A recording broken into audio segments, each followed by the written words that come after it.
Hello అందరికీ మరణాత. మరి దేవుడిచ్చిన మహాకృపను బట్టి ఈ 2024 ఏడాది ఈ ఉపవాస కూటంలోనికి దేవుడు మన క్షేమంగా నడిపించిన వారే ఉన్నారు. చాలామంది మాట్లాడుతున్నారు. దయచేసి ఎవరు కూడా మాట్లాడవద్దు.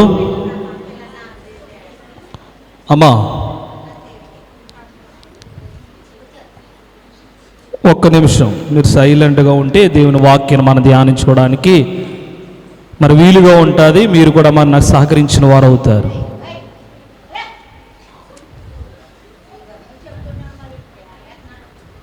దయచేసి ఎవరు కూడా మరి మాట్లాడవద్దు. అందరికీ మరణాత. చిన్ని ప్రార్థన చేసుకుందాం. మహోన్నతుడును సర్వోన్నతుడు మా తండ్రి, దేవాని శ్రేష్టమైన ఉన్నతమైన నామమునకు నీకు అనేకమైన వందనములు, స్తోత్రములు, స్తుతులు చెల్లించుకుంటున్నాము. దేవా, నేటి దినము నీ ఏర్పాటు బైబిల్ మిషన్ పక్షముగా దేవా ఈ యొక్క ఉపవాస వ్రత దినములను ఈ యొక్క నాయకుడిమిల్లి గ్రామములో నీ యొక్క దేవాలయంలో జరిగించుచుండగా దేవాని సహాయమును దయచేయమని మేము ప్రార్థన చేస్తున్నాము. స్వామి వందనములు.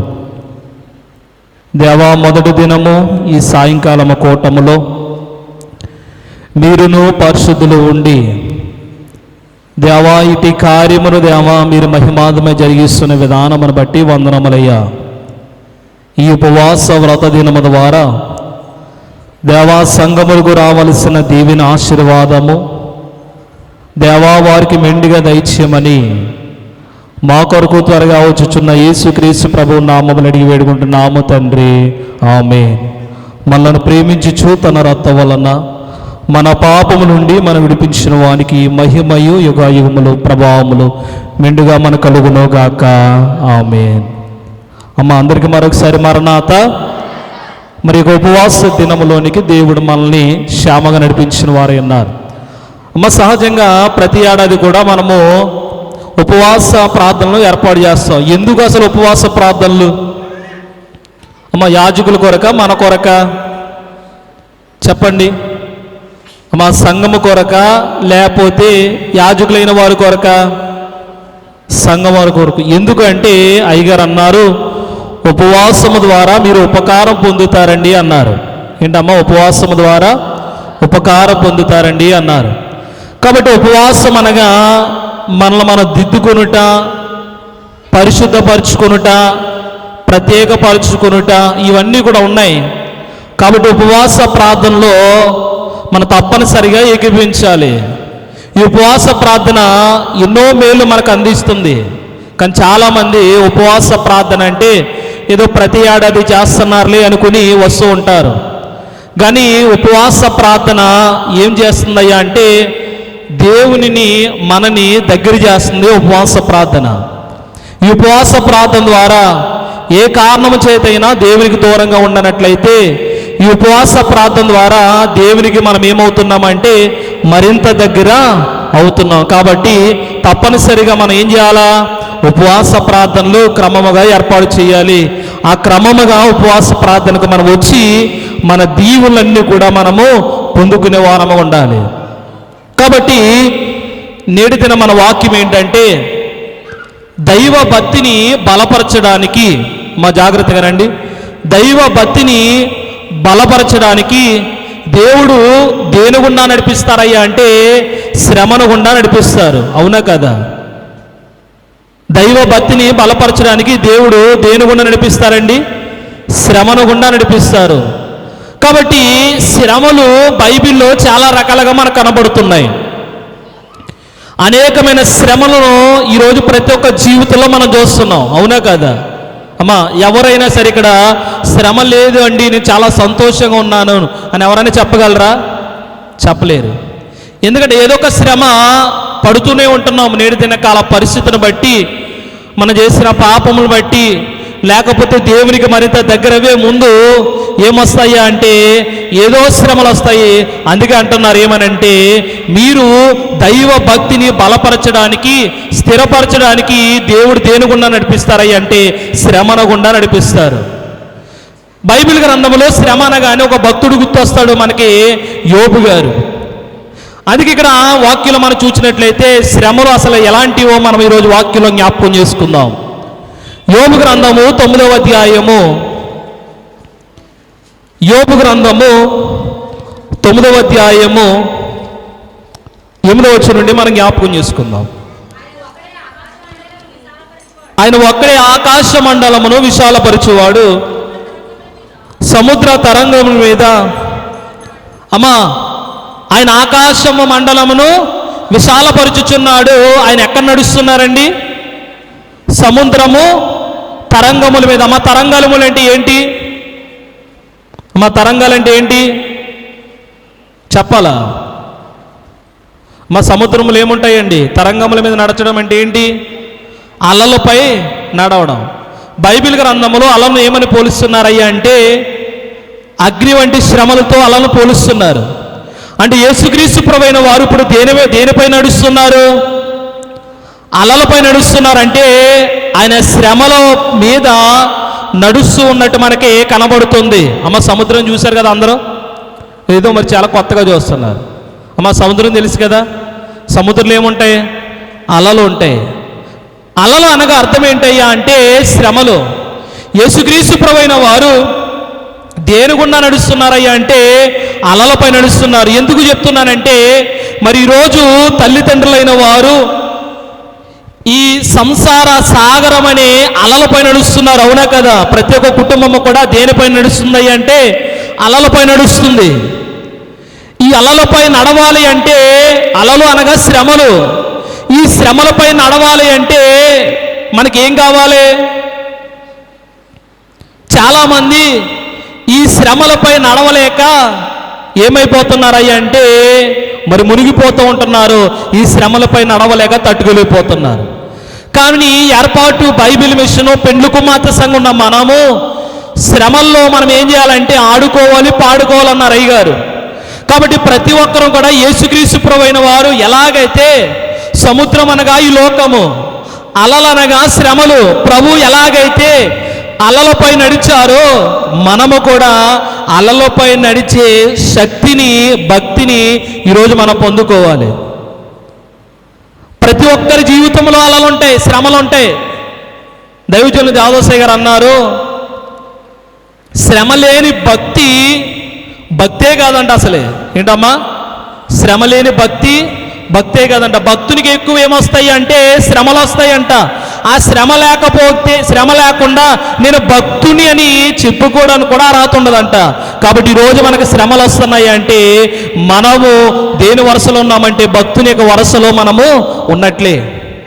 కాబట్టి అందుకే అయ్యగారు పాట రాశారు, నన్ను గన్నయ్య రావేనా యేసు, నన్ను గన్నయ్య రావేనా ప్రభువా, నన్ను గన్నయ్య రావేనా యేసు, నన్ను గన్నయ్య రావేనా ప్రభువా, దారుణ సంసారవాదాని దరి చూపితో అని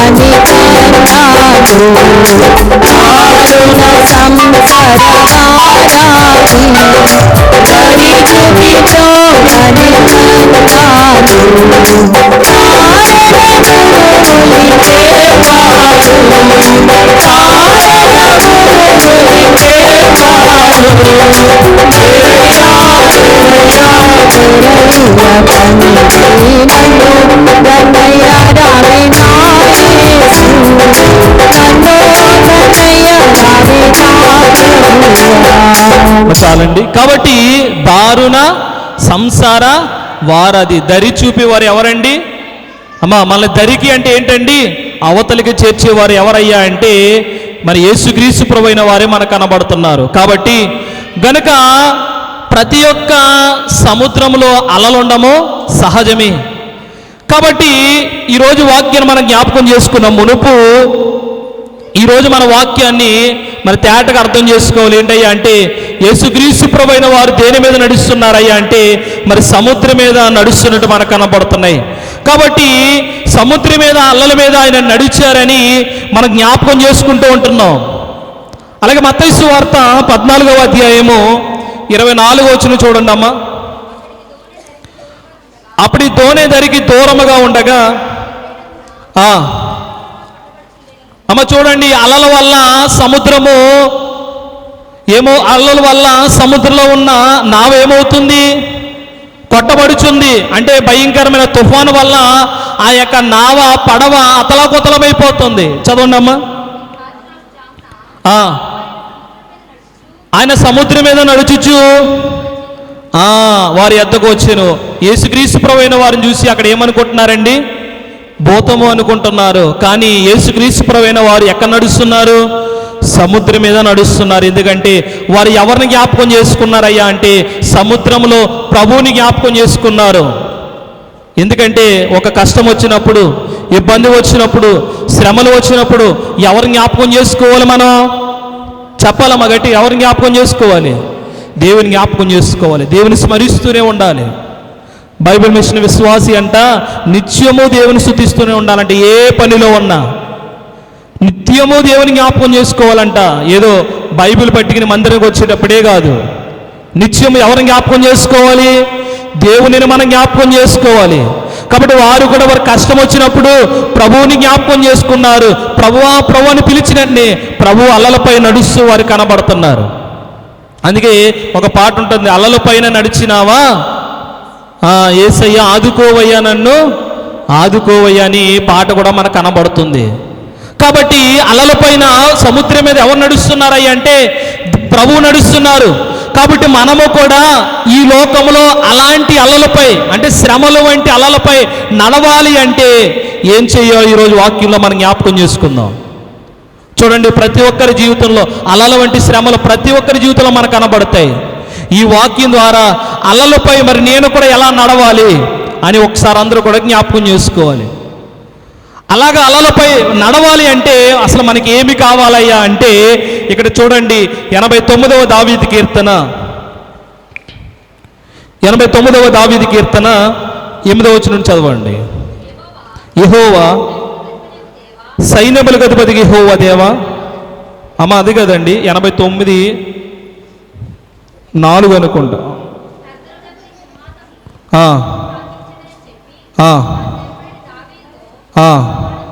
అమ్మ 9వ వచనం చదవండి. సముద్రపు పొంగు అడిచువాడు నీవే, నీవు వాటిని అణిచివేయుచున్నావు. అమ్మ 8వ వచనం నుండి చదవండి. యెహోవా యెహోవా నీ వంటి బలాఢ్యుడు ఎవడు ఆవరింపి ఉన్నావు. అలాగే 93వ దావీదు కీర్తన 4వ వచనం కూడా చదవండి. విస్తార జలముల ఘోషల కంటేను బలమైన సముద్ర తరంగముల ఘోషముల కంటేను ఆకాశమందు యెహోవా బలిష్ఠుడు. అమ్మ అలల కంటే ఎవరు బలిష్ఠుడు? యెహోవాయే బలిష్ఠుడు. అమ్మా మీరు శ్రమలకు భయపడతారా? దేవుడికి భయపడతారా? చెప్పాలా అమ్మ? ఇక్కడ ఏమనుంది? యెహోవా బలిష్ఠుడు. దేనికంటే బలిష్ఠుడు? అమ్మా సముద్ర తరంగముల కంటే యెహోవా బలిష్ఠుడు. తరంగములు అంటే ఏమని చెప్పుకున్నాం? శ్రమలు. అంటే ఇప్పుడు మీరు తరంగములకు భయపడాలా? యెహోవాకు భయపడాలా? చెప్పండి, ఎవరికి భయపడాలి? యెహోవాకు భయపడాలి. కాబట్టి అలలపై మీరు నడవాలి అంటే మొట్టమొదటిగా మనకి ఏ శక్తి కావాలంటే దైవ శక్తి కావాలి, లేకపోతే యెహోవా శక్తి కావాలి. యెహోవా శక్తి లేకపోతే మనం ఏమి కూడా పొందుకోలేమండి. మనం ఏమి కూడా పొందుకోలేం. మనము కూడా ఈ లోకంలో ఇలాంటి అలలపై మనం నడవాలంటే మనలో ఏం కావాలి అంటే మొట్టమొదటిది యెహోవా శక్తి మనకు కావాలి ప్రతి ఒక్కరికి. అమ్మ చెప్పండి, ఎవరు ఏం కావాలండి? మనకి యెహోవా శక్తి కావాలి. ఎందుకు ఈ శక్తి కావాలి? అలలపై నడవాలంటే ఈ శక్తి మనకు ఎంతో అవసరం అండి. ప్రతి ఒక్కరు కూడా ఇలాంటి లోకంలో శ్రమల గుండా మనం నడవాలంటే ఇలాంటి శక్తి మనకు అవసరం. అలాగే అపోస్తలుల కార్యములు 1వ అధ్యాయం 8వ వచనం చదవండమ్మా. అయినను పరిశుద్ధాత్మ నీ మీదకు వచ్చినప్పుడు మీరు శక్తి నొందెదరు గనుక. చూడండి, అయినను మీరు మరో చదవండమ్మా.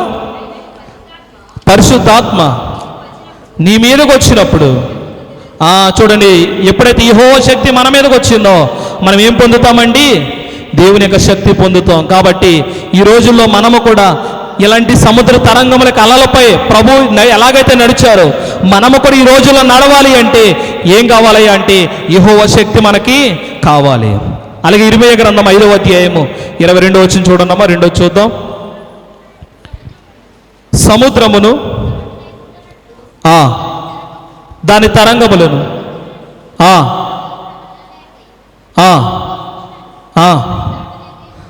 దాన్ని దాటలేకుండినట్లు అమ్మ చూడండి, ఈ సముద్ర తరంగములు దాటాలి అంటే మనం రెండోదిగా ఏం చేయాలంటే యెహోవా స్వాధీనంలో ఉండాలి. ఎవరి స్వాధీనంలో ఉండాలండి? యెహోవా స్వాధీనం. అమ్మ స్వాధీనంలో ఉండడం అంటే ఏంటి? అందరూ నా వైపు చూడండి, కిందకు చూడొద్దులేండి. యెహోవా స్వాధీనంలో ఉండడం అంటే ఏంటి చెప్పాలి. యెహోవా స్వాధీనములో ఉండడం అంటే ఏంటి చెప్పాలమ్మా అండి. యెహోవా స్వాధీనములో ఉండడం అంటే నిత్యము ఆయనతోనే ఉండడం, నిత్యము ఆయనతోనే ఉండడం. అదే దైవ సన్నిధిని కూడా మనం చెప్పుకోవచ్చు. ఈరోజు ఎందుకు అలా గురించిన వర్తమానం అంటే ఈ పెండ్లు కుమారుడు రానయ్యున్నారు కాబట్టి ఈ పెండ్లు కుమార్తె రాకడకొరకు సిద్ధపడుచున్న దినముల్లో ఈ అలలపై నడుస్తూ ఈ అలలపై నడవాలి అంటే మిక్కిలి భక్తి మనకు అవసరం. కాబట్టి ఈరోజు మనకు అలల గురించిన వర్తమానము ఈరోజు మనకు ఎంత అవసరం. ఈ అలలపై నడవకపోతే మన పెండ్లు కుమార్తె అంతస్తులో లేనట్టే. ఎందుకంటే మన విశ్వాసం కోల్పోతాం, మన భక్తిని కోల్పోతాం. అలలపై నడవకపోతే ఏం కోల్పోతామండి? మన విశ్వాసము, మన భక్తి అన్నీ కూడా కోల్పోతాం. మన భక్తి, మన విశ్వాసము ఇంకను కూడా మనం పెంచుకోవాలంటే ఇలాంటి అలలపై మనం నడవాలి. అలలంటే ఏమని చెప్పుకున్నాం? అగ్ని వంటి శ్రమలు. ఈ శ్రమలపై మనం నడిచే వారము ఉంటే ఈరోజు వర్తమానము మన పెండ్లు కుమార్తె అంతస్తుగా సిద్ధపరుస్తుంది. ఆయన వచ్చేటప్పుడు మనము కూడా ఆయనతో మేఘమెక్కగలం. అందుకే మనము ఏ విషయంలో కూడా ఓడిపోకూడదు. అలలు మనల్ని ఏం చేస్తుంది అంటే ఓడిస్తుంది. కానీ ఏర్పాటు బైబిల్ మిషన్ బిడ్డలు అయిన మనము ఎప్పుడు కూడా ఓటమి అనేది మనకు ఉండకూడదు. శ్రమలు బట్టి మనం ఇంకేం చేయాలి? సంతోషంగా ఉండాలి. ప్రతి విషయంలో కూడా మనము ప్రభు వైపు మాత్రమే చూడాలి. అందుకే అయ్యగారు చక్కటి పాట రాశారు. నిన్ను ఓడించిన నిఖిల పాపములను నీవే ఓడింతువు తెలుసునా. నిన్ను ఓడించిన నిఖిల పాపములను నీవే ఓడింతువు తెలుసునా. అన్ని ఆటంకములు అవలీలాగా దాటి ఆవలకు చేరదవు తెలుసునా. అడ్డురారెవరు తెలుసునా. హాయిగా ఉండేవో తెలుసునా. మంచిదండి చూడండి, అయ్యగారు చక్కటి పాట రాశారు. నిన్ను ఓడించిన నిఖిల పాపములను నీవే ఓడింతువు తెలుసునా. ఆవలకు ఆవలు అంటే ఏంటమ్మండి? ఆవలకి చేరడం అంటే ఏంటి? దాటి వెళ్ళడం, కష్టాల నుండి దాటి వెళ్ళడం, ఇబ్బందుల నుండి దాటి వెళ్ళడం, శ్రమల నుండి దాటి వెళ్ళడం, అనారోగ్యం నుండి దాటి వెళ్ళడం. చూడండి, అందుకే ప్రభు అంటున్నారు, ఆవలకు చేరుదువు తెలుసునా, హాయిగా ఉందువు తెలుసునా. ఎప్పుడైతే మన అవతలకి వెళ్ళామో అప్పుడే మనం హాయిగా ఉంటాం. అనారోగ్యంతో మనం హాయిగా ఉండగలమా? కష్టాల్లో మనం హాయిగా ఉండవాలమా? ఇబ్బందుల్లో మనం హాయిగా ఉండవాలమా? శ్రమల్లో మనం హాయిగా ఉండవాలమా? ఎప్పుడు హాయిగా ఉంటాం? మనం ఎప్పుడైతే వాటి నుండి దాటి వెళ్ళామో అప్పుడు మనం ఎలాగుంటామండి? చాలా హాయిగా ఉంటాం. కాబట్టి ముఖ్యంగా మనం చేయవలసిన పని ఏంటయ్యా అంటే ఇలాంటి అలలపై మనం నడవాలి అంటే ఏం చేయాలయ్యా నాగా? యెహోవా శక్తి మీద మనం ఆధారపడి ఉండాలి. రెండోది ఏంటయ్యా అంటే ఆయన స్వాధీనంలో మనం ఉండాలి. మూడోదిగా మనం జ్ఞాపకం చేసుకుంటే ఇర్మీయా గ్రంథము 5వ అధ్యాయము 22వ వచనం. సముద్రము దాటలేకుండానట్లు దాని తరంగములు ఎంతో పొర్లినను, అది ప్రబల లేకయు దాన్ని దాటలేక ఉండినట్లును.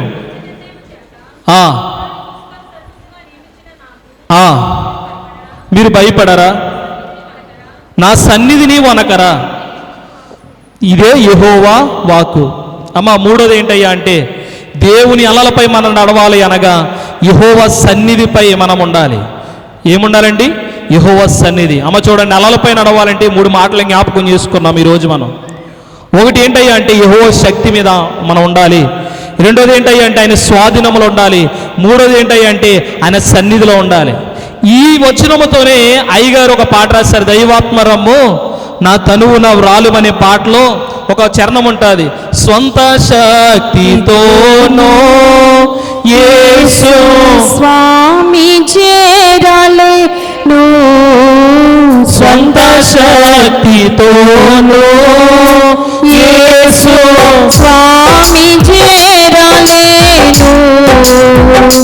నేనెంత నడసినా ప్రభుని కలుసుకుని చెంత చేరలేను.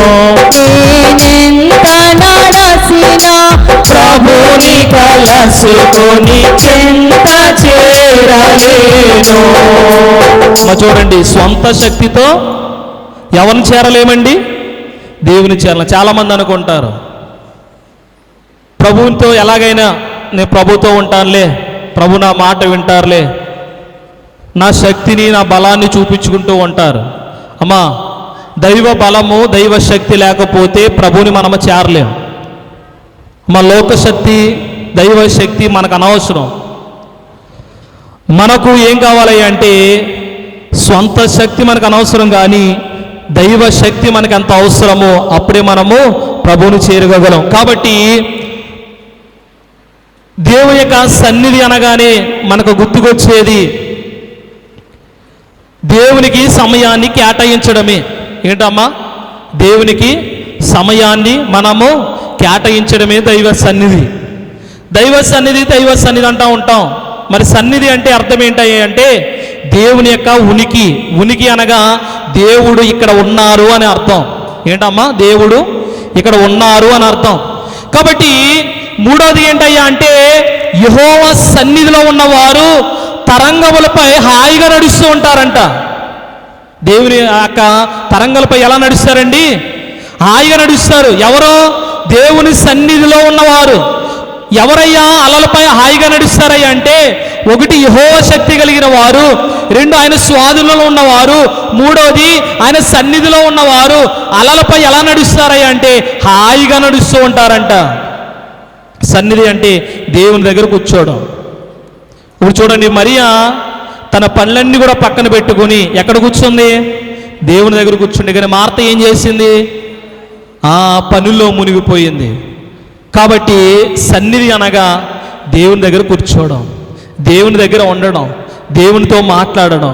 ఇలా ఎప్పుడైతే దేవునికి మనం ఎక్కువగా సమయాన్ని కేటాయించామో, మన పనులను పక్కన పెట్టుకుని ఎవరికి సమయాన్ని కేటాయించాలి? దేవునికి మన సమయాన్ని కేటాయించాలి. అప్పుడు ఎప్పుడైతే మనం కేటాయించామో అప్పుడు అలలపై మనం ఎలా నడుస్తామండి? హాయిగా నడుస్తాం. అమ్మ ఇప్పుడు చెప్పండి, అలలపై ఎవరు హాయిగా నడుస్తారు?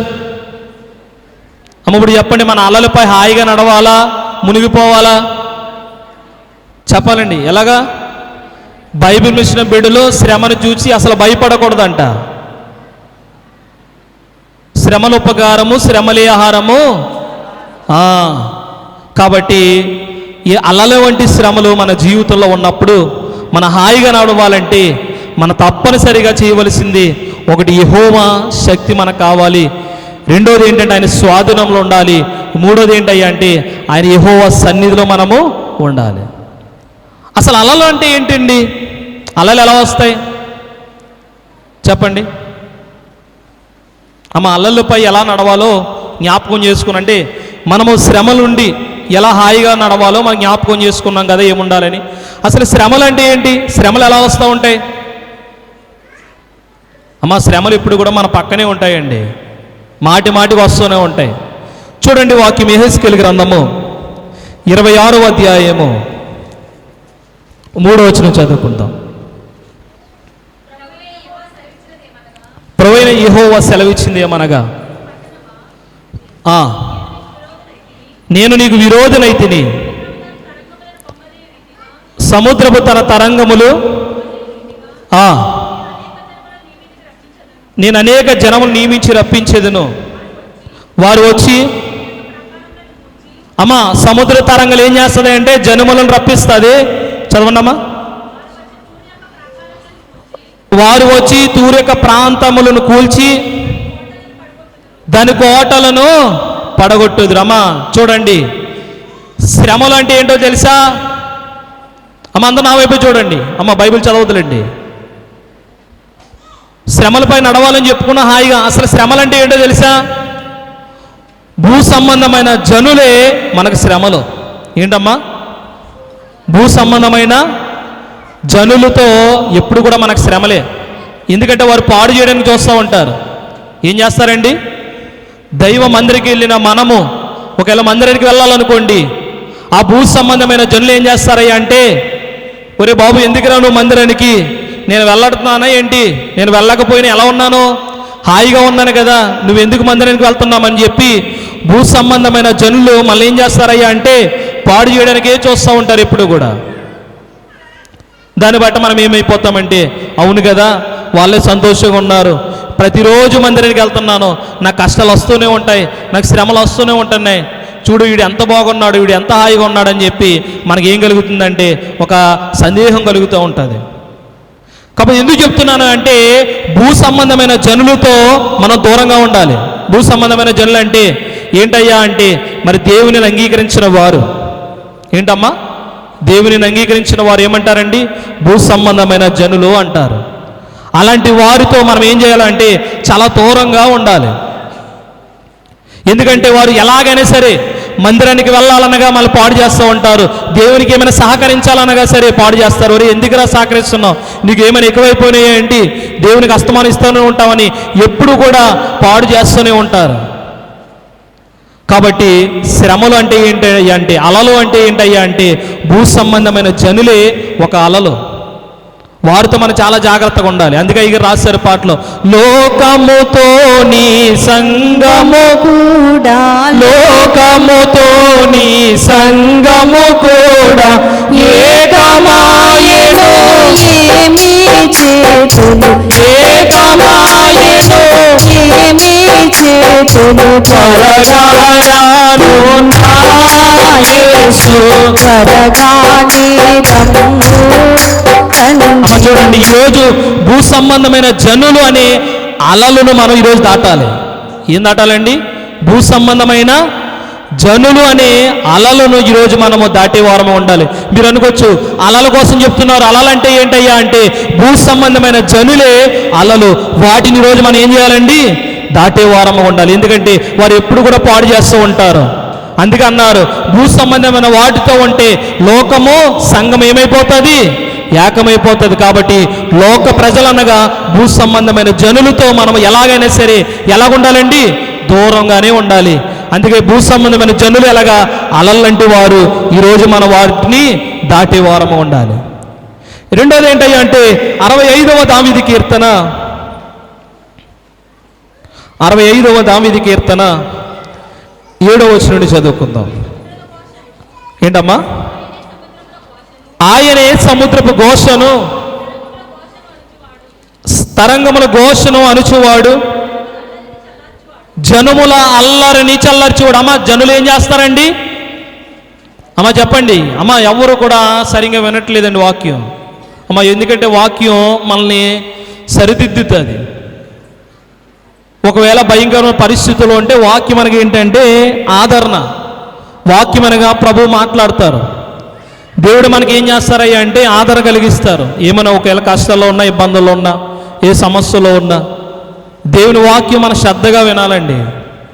ఎప్పుడైతే ఒక 40 నిమిషాలు దేవుని వాక్యం విన్నామో ఆ వాక్యం వినిన తర్వాత దేవుడు ఒక వెలిగింపు మనలోనికి తీసుకొస్తారు. ఎంత ఖర్చు పెట్టినా దేవుని యొక్క వెలిగింపు మనలోనికి రాదు.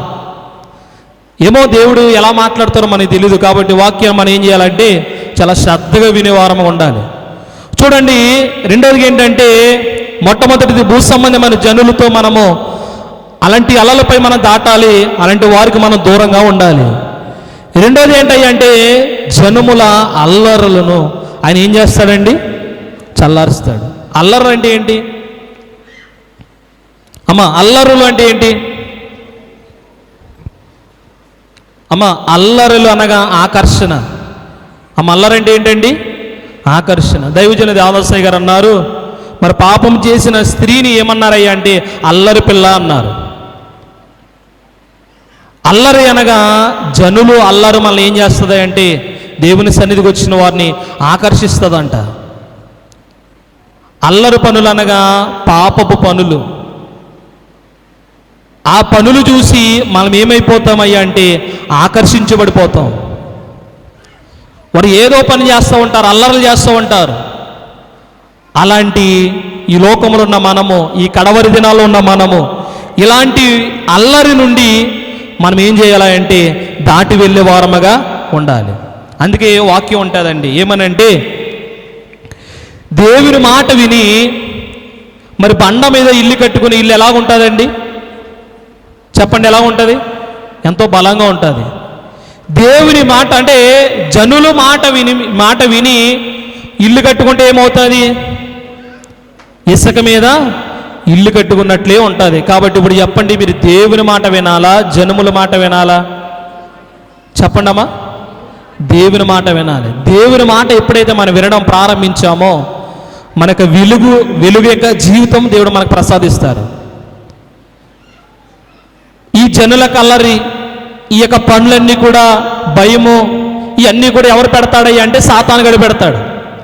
కానీ దేవుని పని ఏంటయ్యా అంటే సంతోషపెట్టడం, సమాధానపరచడం, ఆనందంగా ఉండడం ఎవరు చేస్తారయ్యా అంటే ప్రభు చేస్తారు. కాబట్టి మొట్టమొదటికి ఈ యొక్క జనముల భూ సంబంధమైన జనముల యొక్క అలలను ఈరోజు మనం దాటాలి. రెండోది ఏంటయ్యా అంటే అల్లర్లు మనము దాటాలి. ఎందుకంటే అల్లర్లకు మనము లోనయ్యామంటే అల్లరి మనల్ని ఏం చేస్తుంది అంటే తొక్కివేస్తుంది. అల్లర్లు మనల్ని ఏం చేస్తుందండి? తొక్కివేస్తుంది. ఒకవేళ అల్లరిలో మనము కూడా మునిగిపోతే ఏం చేస్తాయి అంటే అల్లరి మనల్ని తొక్కివేస్తుంది. చాలా జాగ్రత్తగా ఉండాలండి. మూడోదిగా మనం జ్ఞాపకం చేసుకుందాం, 2వ సమూయేలు 22వ అధ్యాయము 5వ వచనం.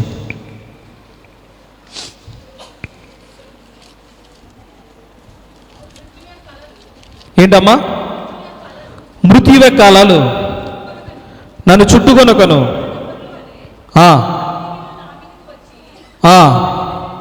బెదిరించకయ్యు. అమ్మ చూడండి, మృత్యువు యొక్క అలలు నన్ను చుట్టుకొనను, వరద పొరుల వలె భక్తిహీనులు నా మీదకి వచ్చి నన్ను బెదిరించగను. చూడండి, మూడోది ఏంటయ్యా అంటే మృత్యు యొక్క అలలు అనగా చాలామంది మళ్ళీ ఏం చేస్తారయ్యా అంటే జనములు బెదిరిస్తూ ఉంటారు. అలాంటి అలలపై మనం ఏం చేయాలండి? మూడోది ఏంటయ్యా అంటే మరణ ఛాయ అలలను మనం దాటాలి. ఏంటండి? మరణ ఛాయ యొక్క అలలను మనం దాటే వారము ఉండాలి. 4వది ఏంటయ్యా అంటే యాకోబు పత్రిక 1వ అధ్యాయము 6వ వచనం.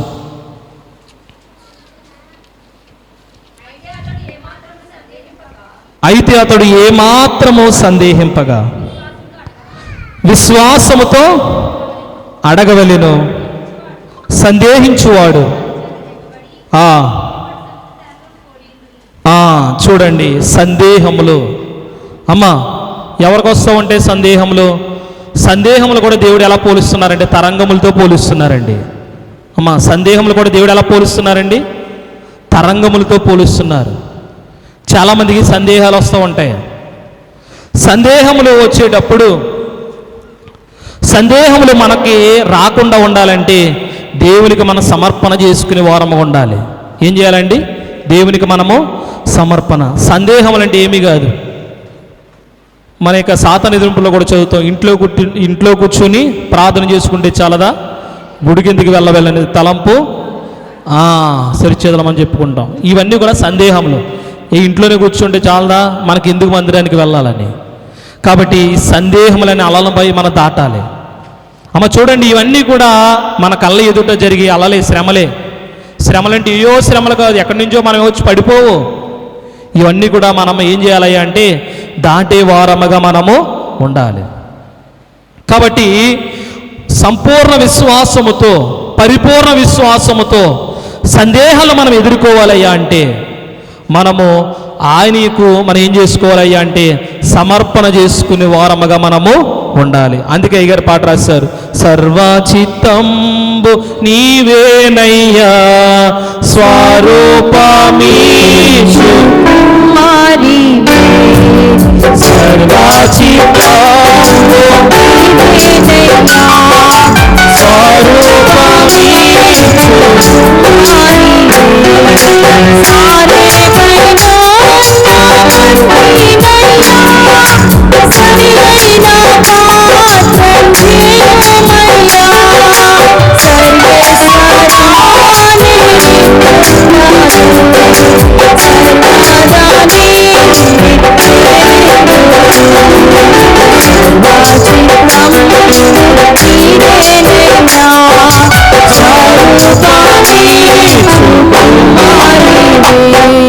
మంచిదండి. కాబట్టి ఈ సందేహముల నుండి, ఈ సందేహం అనే కళల నుండి కూడా మనము దాటి వెళ్ళే వారము ఉండాలి. ఇవన్నీ కూడా శ్రమలండి.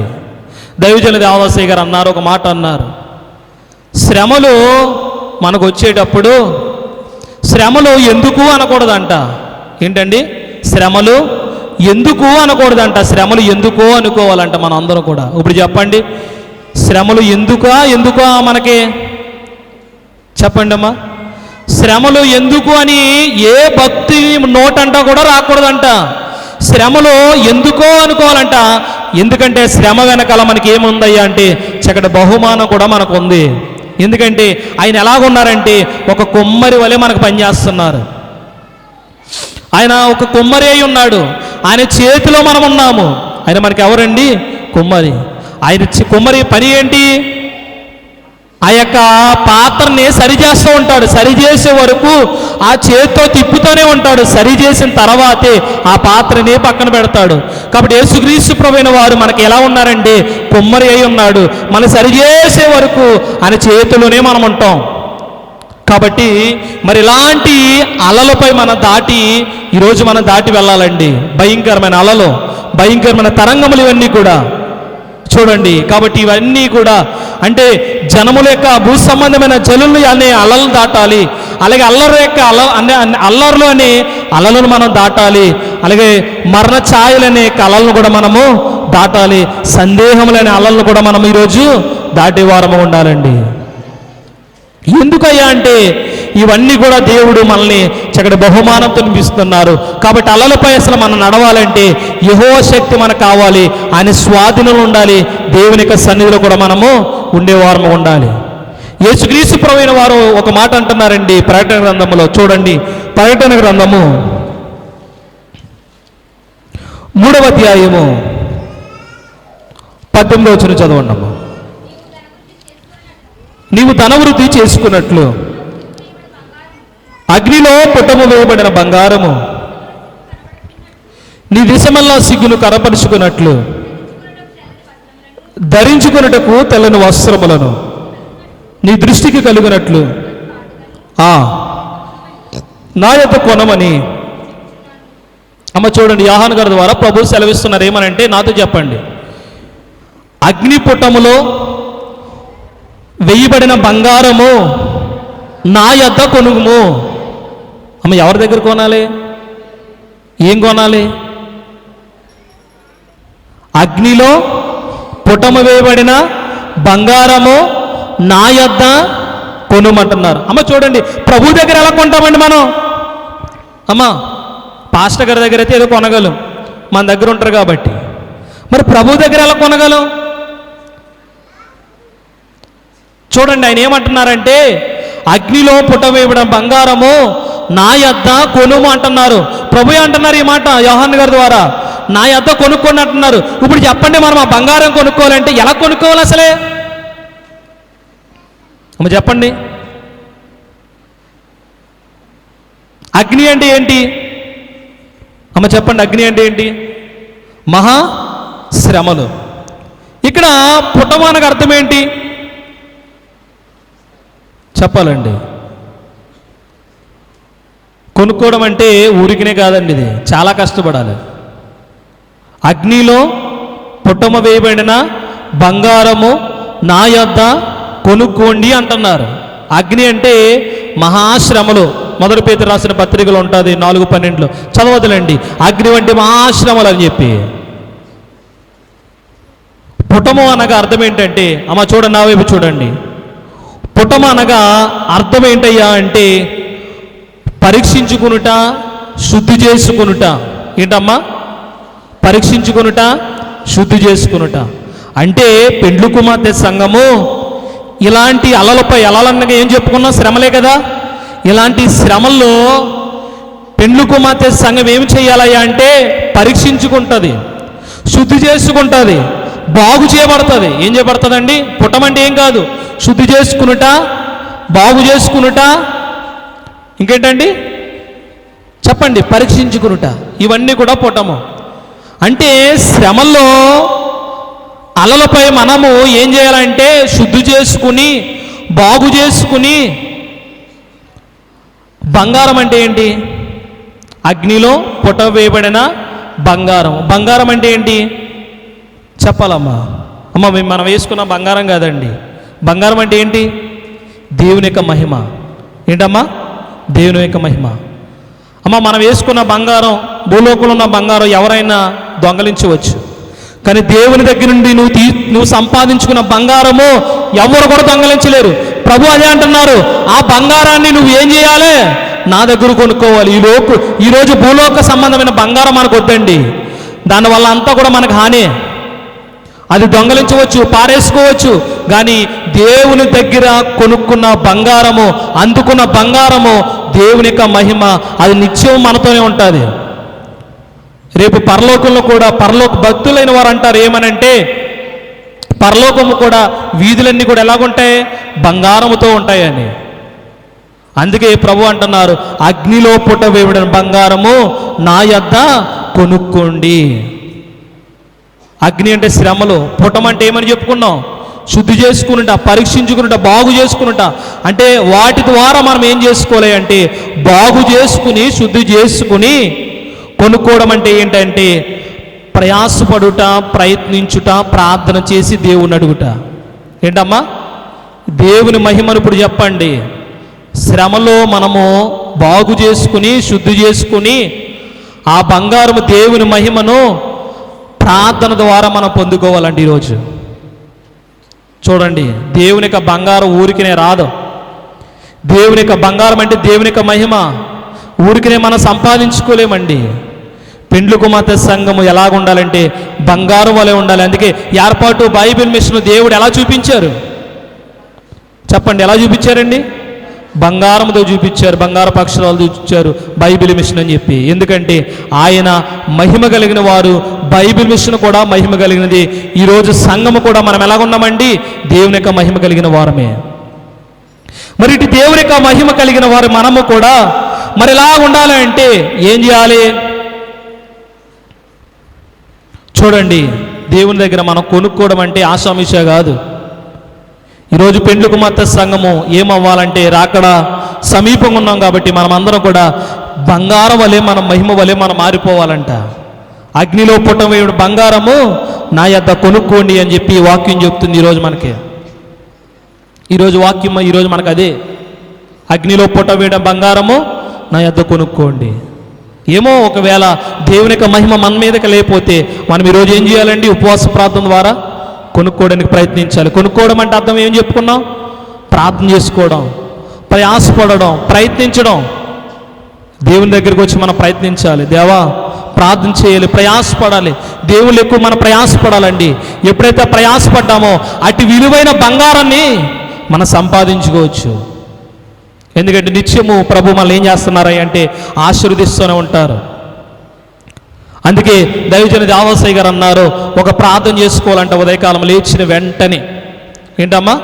ఉదయకాలం లేచిన వెంటనే ఒక ప్రార్థన చేసుకోవాలంటే ఏమనంటే, దేవా ఈరోజు మీరు మాకు ఏమి ఇవ్వనై ఉన్నారో అది అందుకునే శక్తి మాకు దయచేవయ్యా అని చెప్పి ప్రార్థన చేయాలంట. ఏంటండి? ఉదయాన్నే లేచిన వెంటనే మనం ఒక ప్రార్థన చేయాలి. ఏంటండి? దేవా ఈరోజు నాకు ఏమి ఇవ్వాలనుకుంటున్నావు? ఎందుకంటే ప్రతిరోజు కూడా దేవుడు ప్రతి ఒక్కరికి దీవుడిస్తారండి. అది మనం పొందుకోలేకపోతున్నాం అంతే, అది అందుకోలేకపోతున్నాం అంతే. అందుకే దైవజనులు దేవదర్శిగా రాసిన ప్రార్థన ఏంటంటే, దేవా, ఉదయకాలం లేచిన ప్రార్థనలో ఉంటుంది, ప్రార్థన మంజూరని పుస్తకంలో ఉదయకాలం లేచిన ప్రార్థనలో ఉంటుంది. చివరిలో ఏమని ఉంటుందంటే, దేవా, ఈరోజు నువ్వు నాకు ఏమి ఇవ్వనై ఉన్నావో అది పొందుకునే అంతస్తు శక్తి నాకు దయచేదేవా అని ప్రార్థన చేయాలంట. ఎందుకంటే ఈ ప్రార్థన ఎవరో చేయట్లా, అందుకే దేవునిచ్చిన మహిమను అందుకోలేకపోతున్నారు, దేవునిచ్చిన దీవులు అందుకోలేకపోతున్నారు. కాబట్టి ఉదయకాలం లేచిన వెంటనే మనం ఆ ప్రార్థన చేయాలండి, తప్పనిసరిగా చేయాలి. ఏమో దేవుడు ఏమి మెల్లిస్తారో మనకు తెలియదు కదా, ప్రతిరోజు కూడా దేవుడు ఏదో మెల్లిస్తూనే ఉంటారు. కాబట్టి ఉదయకాలం లేచిన వెంటనే మనం ఆ ప్రార్థన చేయడం మనం జ్ఞాపకం చేసుకోవాలి, మర్చిపోకూడదు. అందుకే మన ప్రభుతో కూడా మనం సలాం చేయాలి. ఆ సలాం ఏంటంటే ప్రకటన గ్రంథం 1:6 ఉంటుంది, మనల్ని ప్రేమించుచు తన రక్తం వల్ల మన పాపముల నుండి. ఇది కూడా ఉదయం లేచిన వెంటనే చేయాలంట. ఈ ప్రార్థన కూడా మనల్ని ప్రేమించుచు తన రక్తం వల్ల మన పాపం నుండి మనం విడిపించువానికి మహిమయు ప్రభావమును యుగయుగములు కలుగును గాక. ఇది ఏంటంటే ప్రభుకి సలాం. ప్రభుతో మనం ఏం చేసినట్టండి? సలాం చేసినట్టు, అంటే ప్రభుని జ్ఞాపకం చేసుకున్నట్టు. ఉదయకాలం లేచిన వెంటనే ఈ 2 ప్రార్థనలు మనము బైబిల్ మిషన్ విశ్వాసంగా ఈ 2 ప్రార్థనలు మనం చేయాలి. అప్పుడు ప్రభువే మనతో ఉంటారు. ఒకటేమో ప్రభుని మనము మాట్లాడుకోవడం, ప్రభుని పలకరించడం. ప్రభుని పలకరించే వాక్యం ఏంటి? మనల్ని ప్రేమించు తర్వాత వల్లది ప్రభుని పలకరించే వాక్యం. రెండోది ఏంటంటే దేవుని యొక్క శక్తిని పొందుకునే వాక్యము. ఆ యొక్క దైవజన దేవదర్శి గారు చెప్పిన మాటను మనం జ్ఞాపకం చేసుకునే వారముగా మనం ఉండాలి. కాబట్టి ఎందుకయ్యా ఇలాంటి శ్రమలు అంటే బైబిల్ గ్రంథం చెప్తుంది, చాలా రిఫరెన్స్లు ఉన్నాయి. మనల్ని పరీక్షించడానికి శ్రమలు వస్తూ ఉంటాయి, మనల్ని ప్రత్యేకపరచడానికి శ్రమలు వస్తూ ఉంటాయి. ప్రత్యేకం అంటే వేరుపరచడం, లోకముతో సంఘం ఏకమాయను అని చెప్పుకున్నాం కదా. ఆ వేరుపరచడానికి మనకి ఏమొస్తాయి అంటే, మనము ఈ శత్రువుల నుండి మనం వేరుపరచడానికి మనకు శ్రమలు వస్తూనే ఉంటాయి. అందుకే కీడు కేవలముగా కీడంచు భావించి అది పాడండి అమ్మా. కీడు కేవలముగా కీడంచు భావించి కిన్నోడానై పోవునా చాడునా ప్రభువు క్రీస్తు దాచిన మేలు చూడకుండగా ముందుగా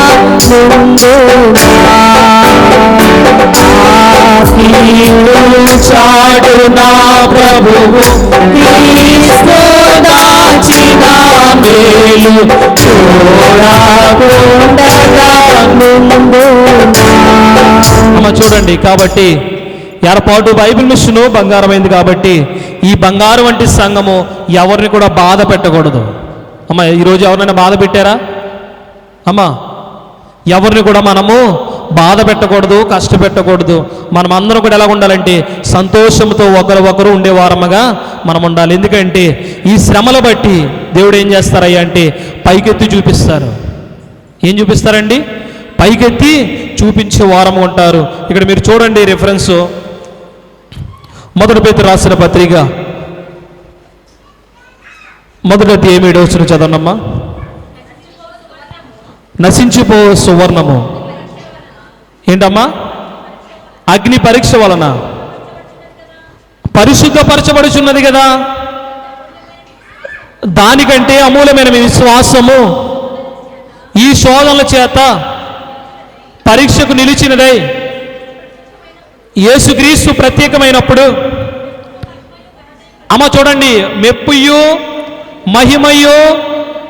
అమ్మ చూడండి, మెప్పు మహిమ ఘనత అంటే పైకెత్తి చూపించడం. అమ్మ నా వైపు చూడండి అండి, మెప్పు ఘనత మహిమ అవన్నీ ఏం చేస్తుందండి? పైకెత్తి చూపించడమే. అమ్మ దేవుని కొరకు మీరు ఎప్పుడైనా శ్రమ పొందారనుకోండి, దేవుడు వారిని ఏం చేస్తారయ్యా అంటే పైకెత్తి చూపిస్తారు. అమ్మ నిజంగా చెప్తున్నా, విధేయత కలిగిన బట్టి శ్రమలు వస్తాయి, అవిధేయత కలిగిన వారికి కూడా శ్రమలు వస్తాయి. విధేయత కలిగిన యొక్క శ్రమ యొక్క ఏంటంటే విశ్వాస యొక్క శ్రమలు, విధేయత కలిగిన శ్రమలు. కాబట్టి ఇప్పుడు చూడండి, దేవుడు ఈ యొక్క సముద్ర తరంగములపై నడిచే వారిని, ఈ ఈ అలలపై విశ్వాసం ఉన్న వారిని దేవుడు ఏం చేస్తాడు అంటే చివరికి పైకెత్తి చూపిస్తారు. ఏం చేస్తారండి? పైకెత్తి చూపిస్తారు. బైబిల్ మిషన్ కూడా దేవుడు పైకెత్తి చూపించారు. మనల్ని కూడా దేవుడు ఏం చేస్తారండి? పైకెత్తి చూపిస్తారు. ఎప్పుడు? దేవుని కొరకు శ్రమ పొందినప్పుడు. అమ్మ, లోకం కొరకు శ్రమ పొందినప్పుడు కాదు. ఎప్పుడండి? దేవుని కొరకు మీరు ఎప్పుడైతే శ్రమ పొందారో అప్పుడు దేవుడు ఏం చేస్తారు? పైకెత్తి చూపిస్తారు. అమ్మ, ఒక్కసారి చిన్న ఉదాహరణ చెప్తాను, నా వైపు చూడండి. పౌలు గారు అరేబియా సముద్రంలో ఎడారిలో ప్రార్థన చేసుకుంటూ ఉంటున్నారంట. జాగ్రత్తగానండి. సన్నిధిలో ప్రార్థన చేసుకుంటున్నారు. సన్నిధిలో ఎవరు మాట్లాడతారు? చెప్పండి అమ్మా. సన్నిధిలో ఎవరు మాట్లాడతారు?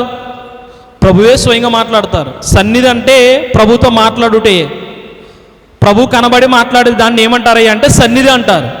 అలాగా పౌలు గారు ఆ యొక్క సముద్రం ఎడారిలో, అరేబియా సముద్ర ఎడారిలో ఒక పుస్తకంలో రాశారండి. ఇది చిన్న చరిత్ర. ఆ పుస్తకం రాసిన వారు మరి పేరు మనకు తెలియదు. ఆ పుస్తకం చదువుతుంటే నాకు అర్థమైంది. పౌలు గారు ఆ యొక్క సన్నిధిలో ప్రభుతో మాట్లాడుతున్నారంట. ప్రభు అంట ఒక వ్యక్తిని చూపించారంట పౌలు గారికి. అమ్మ, ప్రభు అయిన వారు ఎవరిని చూపించారండి? ఒక వ్యక్తిని చూపించారంట. ఆ వ్యక్తి శరీరము శిరస్సు నుండి పాదముల వరకు మహిమతో ఉందంట. ఎలాగుందండి? శిరస్సు నుండి పాదముల వరకు మహిమతో ఉందంట.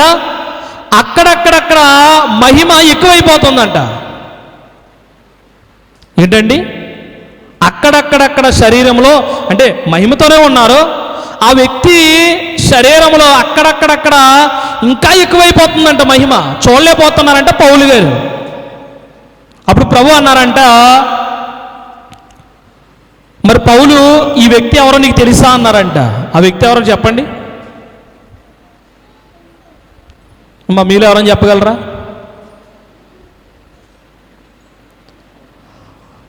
ప్రభు అంటున్నారంట, ఆ వ్యక్తి ఎవరో నీకు తెలుసా అని అడుగుతుంటే అప్పుడు పౌలు గారు అన్నారంట, నాకు తెలియదు అండి అన్నారంట. ఆ వ్యక్తి ఎవరో కాదు, మీరు రాళ్లతో కొట్టిన స్తెఫనే ఆ వ్యక్తి అన్నారంట. రాళ్లతో కొట్టిన స్తెఫను ఎవరి కొరకు కొట్టించుకున్నాడు? దేవుని కొరకు కొట్టించుకున్నాడు. ఇప్పుడు స్తెఫన్ని ప్రభు ఏం చేశారు? పైకెత్తి చూపించారు. చూసారా? వెంటనే అప్పటి నుండి పౌలు గారు శ్రమ పడడం ప్రారంభించారంట దేవుని కొరకు. నేను కూడా ఎలాగైనా శ్రమ పొందాలి, దేవుని కొరకు నేను ఎలాగైనా శ్రమ పడాలి, దేవుని కొరకు నా జీవితం ఏమైపోయినా పర్లా, నేను శ్రమ పడాలని పౌలు గారు అప్పుడు నుండి దేవుని కొరకు చాలా శ్రమ పడ్డారు పౌలు గారు కూడా. అంటే ఇప్పుడు చూపించండి, స్తెఫన్ని దేవుడు ఏం చేశారండి? పైకెత్తి చూపించారు. రేపు పెండ్లకు మధ్య సంఘమును కూడా దేవుడు తన సింహాసనం మీద కూర్చుంటున్నారంటే, పైకెత్తి చూపిస్తున్నారంటే మనం అటువంటి శ్రమలు మనం ఏం చేయాలండి? పొందుకునే వారముగా మనం ఉండాలి. ఇప్పుడు చెప్పండి, శ్రమలు మనకు కావాలా వద్దా? శ్రమలు బట్టి మనం సంతోషించాలా బాధపడాలా? పైకి అలాగా అంటారు, బయటికి వెళ్ళినప్పటికీ చాలు చిన్న కష్టం వస్తే బాబోయ్ అయ్యో అని ఇంకా ఏడుస్తూనే ఉంటారు. చూడండి, కాబట్టి శ్రమ మళ్ళీ ఏం చేస్తున్నాయి అంటే పైకెత్తి చూపిస్తుందండి. ఇలాంటి అలలన్నీ కూడా మనం ఏం చేస్తుందంటే పైకెత్తే చూపిస్తుంది. కాబట్టి ఇవన్నీ కూడా మనము ఏం చేయాలంటే జ్ఞాపకం చేసుకునే వారముగా ఉండాలి. అందుకే చిన్న చరణ పాడుకుని మనం ఉంచుకుందాం. ఏకాంత స్థలంలో మరి యొక్క చిన్న చరణం ఉంటుంది, నరుని మీద ఉన్న ప్రేమ కాదండి, నరుని మీద క్రీస్తు వరుని మీద ప్రేమ ఉన్నా, పరలోకమున వరుడు ఉన్నా, పై తరగతిలోనే చేరదవు. పరలోకమున వరుడు ఉన్నా, పై తరగతిలోనే చేరదవు. ఏకాంత స్థలము ఏకాంత స్థలము. ఒకసారి మళ్ళీ పాడండి, అందరూ కూడా పాడండి. నరుని మీద క్రీస్తు ప్రేమ, నరుని మీద ప్రేమయున్నా, పరలోకమున వరుడు ఉన్నా, పై తరగతిలోనే చేరదవు. పరలోకమున పై తరగతిలోనే చేరదవు. ఏకాంత స్థలము కోరుము, ఏకాంత స్థలము చేరుము. నరుని మీద క్రీస్తు ప్రేమ వరుని మీద చూడండి, పరలోకమున వరుడు ఉన్న పై తరగతిలో నీవు చేరేదవు. చూడండి, పరలోకములో ఎవరున్నారండి? వరుడు, పెండ్లి కుమారుడు ఉన్నాడు. ఇలాంటి అంతస్తు కలిగిన వారు మనల్ని దేవుడు ఏం చేస్తారండి? పై తరగతిలోని చేరేదు. పై తరగతి అంటే ఏంటి? దేవుని యొక్క ఉన్న స్థలంలోనికి దేవుడు ఏం చేస్తారండి? మనందరిని కూడా తీసుకుని వెళ్తారు. పై తరగతిలోనికి దేవుడు ఈరోజు మనందరూ కూడా చేర్చే వారం ఉండారు. కాబట్టి నేను చెప్పేది ఏంటయ్యా అంటే, ఇలాంటి సముద్రిక తరంగములను మనం ఏం చేయాలండి? సముద్రం తరంగముల మీద మన హాయిగా నడవాలా, మునిగిపోవాలా? హాయిగా నడవాలి. ఆ సముద్రం తరంగముల మీద మనం నడవాలంటే యెహోవా శక్తి కావాలి, ఆయన స్వాధీనం ఉండాలి, ఆయన యొక్క సన్నిధిలో మనము ఉండాలి. అలలంటే ఏమని చెప్పుకున్నాం? జనముల యొక్క, చూడండి, భూలోపు యొక్క జనులు యొక్క అలలు, అల్లరి యొక్క అలలను, సందేహముల యొక్క అలలను, మరణఛాయ యొక్క అలలను మనము దాటి వెళ్ళే వారముగా ఉండాలి. కాబట్టి అందుకే మరి చివరిగా ప్రభు అంటున్నారు, అగ్నిలో పుట్టం వేయబడిన బంగారము నా యొద్ద కొనుక్కున్నట్టున్నారు. కాబట్టి ఆ వాక్యాన్ని మనం జ్ఞాపకం చేసుకొని అటువంటి మన యొక్క బంగారమును మనం ఈరోజు మనకి సంపాదించుకుని పై తరగతులకి ప్రభు మనందరిని కూడా చేర్చే భాగ్యము ఈ రాత్రికాల సమయంలో వచ్చిన మనందరికీ, మన కుటుంబానికి దేవుడు మెండుగా అందజేయునుగాక. ఆమేన్. చిన్ని ప్రార్థన చేసుకుందాం. మహోన్నతుడును సర్వోన్నతుడు మా తండ్రి, దేవాని శ్రేష్టమైన నామమును కొనికి అనేకమైన వందనములు. దేవా, ఇంతవరకు మీరు మాతో మాట్లాడి చక్కటి వాక్యాన్ని దేవా నేటి దినము వచ్చిన వారందరికీ మీరు అందజేసిన విధానమును బట్టి వందనములు. దేవా, ప్రతి ఒక్కరిని మీరు దీవించండి, ఆశీర్వదించండి. దేవా, వారిలో మీరు ఉండండి అయ్యా. దేవా, నేటి గల సముద్ర తరంగములపై దేవా మేము ఎలాగైతే నడవాలో అటు శక్తిని మాకు అనుగ్రహించిన విధానమును బట్టి వందనములు. దేవా, మేమందరం కూడా సముద్ర తరంగములపై మేము హాయిగా నడుస్తూ ఈ పై తరగతులు చేరే భాగ్యము ఈ రాత్రికాల సమయంలో మా అందరూ కూడా అందజేసి వచ్చిన వారందరి దేవా, వారి కుటుంబములను, వారి బిడ్డలను, వారి వ్యాపారం, వారి ప్రయత్నములన్నింటినీ కూడా దేవా మీరే దీవించమని మా కొరకు త్వరగా వచ్చుచున్న యేసుక్రీస్తు ప్రభువు నామమున అడిగి వేడుకుంటున్నాము తండ్రి. మరొకసారి అందరికీ మరణాత. ముందుగా